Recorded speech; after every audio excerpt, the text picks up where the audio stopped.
Al-Khidmat foundation Pakistan, کوئی تعبیر ادھوری نہ رہے۔ السلام علیکم، میرا نام ہے کشف قیصر اور ہم آپ کے لیے لائے ہیں قصص الانبیاء سیریز۔ اور آج جس نبی کا ہم آپ کو قصص سنائیں گے وہ ہیں حضرت اسماعیل علیہ السلام۔ پیارے بچوں، ہم نے آپ کو اس سے پہلے بتایا تھا کہ حضرت ابراہیم علیہ السلام اللہ رب العالمین نے انہیں کئی باتوں میں آزمایا، لیکن حضرت ابراہیم علیہ السلام اللہ تعالیٰ کی ہر آزمائش کے اندر پورے اترے، تبھی تو اللہ تعالیٰ نے انہیں اپنا دوست بنا لیا اور ان کو خلیل اللہ کا خطاب دیا۔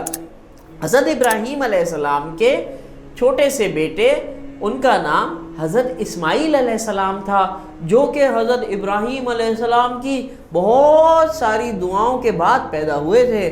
اللہ تعالیٰ نے حضرت ابراہیم علیہ السلام کی ایک اور آزمائش کرنے کا ارادہ کیا۔ اللہ تعالیٰ نے حضرت ابراہیم علیہ السلام سے کہا کہ وہ اپنے ننھے سے بچے اسماعیل اور ان کی والدہ بی بی ہاجرہ کو ایک ویرانے کے اندر چھوڑ آئیں۔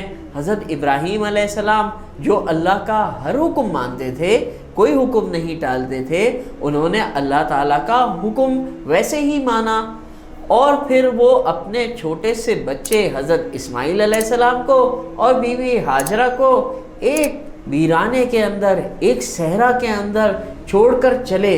بی بی ہاجرہ بہت پریشان ہوئی، پوچھنے لگی آپ ہمیں یہاں کیوں چھوڑے جا رہے ہیں؟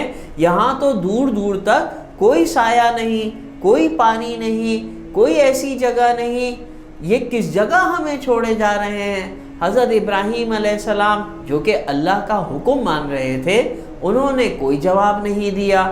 اچانک بی بی ہاجرہ کو یہ خیال آیا کہ ہو سکتا ہے کہ حضرت ابراہیم علیہ السلام کو یہ حکم اللہ تعالیٰ نے دیا ہو، اس لیے وہ حضرت ابراہیم علیہ السلام سے پوچھتی ہیں کیا آپ کو یہ حکم اللہ تعالیٰ نے دیا ہے؟ حضرت ابراہیم علیہ السلام کہتے ہیں ہاں۔ پھر بی بی ہاجرہ مطمئن ہو جاتی ہیں۔ تھوڑا سا کھجور اور تھوڑا سا پانی ان کے پاس تھا۔ شدید گرمی، صحرا، کب تک یہ کھجور اور پانی چلتا؟ آخر تھوڑی دیر بعد یہ کھجور اور پانی ختم ہو گیا۔ اب ننھے سے اسماعیل تھے جنہیں بہت زور کی پیاس لگ رہی تھی، وہ پیاس سے رونے لگے۔ ایک ماں اپنے بچے کی چیخو پکار اور رونا سن کے بےتاب ہو گئی۔ بی بی ہاجرہ کبھی یہاں دوڑتی، کبھی وہاں دوڑتی، دیکھتی کہ کہیں پانی نظر آئے تو میں اپنے بچے کے لیے پانی لوں۔ کئی دفعہ ایسے چکر لگا چکی، اور ایک دفعہ وہ واپس حضرت اسماعیل علیہ السلام کے پاس آئیں تو انہوں نے کیا دیکھا؟ انہوں نے دیکھا کہ حضرت اسماعیل علیہ السلام جو کہ رو رہے تھے، ان کی ایڑیوں سے پانی نکل رہا ہے۔ انہوں نے بہتا ہوا پانی دیکھا تو فوراً کہا زمزم، اس کا یہ مطلب ہے رک جاؤ۔ وہ پانی وہاں ٹھہر گیا۔ بی بی ہاجرہ نے وہ پانی لیا، اپنی بھی پیاس بجھائی، ننھے اسماعیل کی بھی پیاس بجھائی۔ پھر اللہ کا کرنا یہ ہوا کہ اس کنویں کی برکت سے جو قافلے وہاں سے گزرتے تھے وہ وہاں پڑاؤ کرنے لگے۔ اس طریقے سے وہ لقدق صحرا آباد ہو گیا۔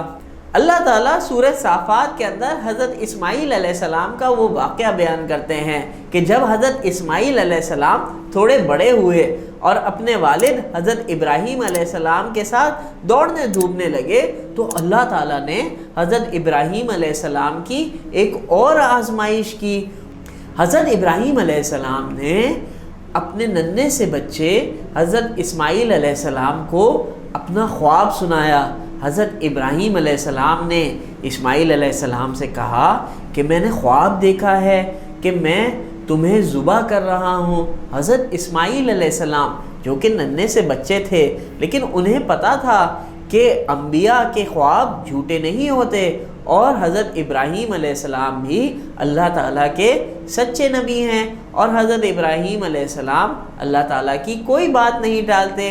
اس ننھے سے بچے نے اپنے والد کو اطمینان دلایا۔ حضرت اسماعیل علیہ السلام کہنے لگے ابا جان آپ وہ کیجئے جس کا حکم اللہ تعالیٰ آپ کو دے رہا ہے، انشاءاللہ میں بھی آپ کے ساتھ اللہ کا حکم پورا کرنے میں مدد کروں گا۔ اتنا چھوٹا سا بچہ اور اتنی عقل مندی کی باتیں، علامہ اقبال نے کہا ہے نا، وہ فیضان نظر تھا یا کہ مکتب کی کرامت تھی، سکھائی کس نے اسماعیل کو آداب فرزندی۔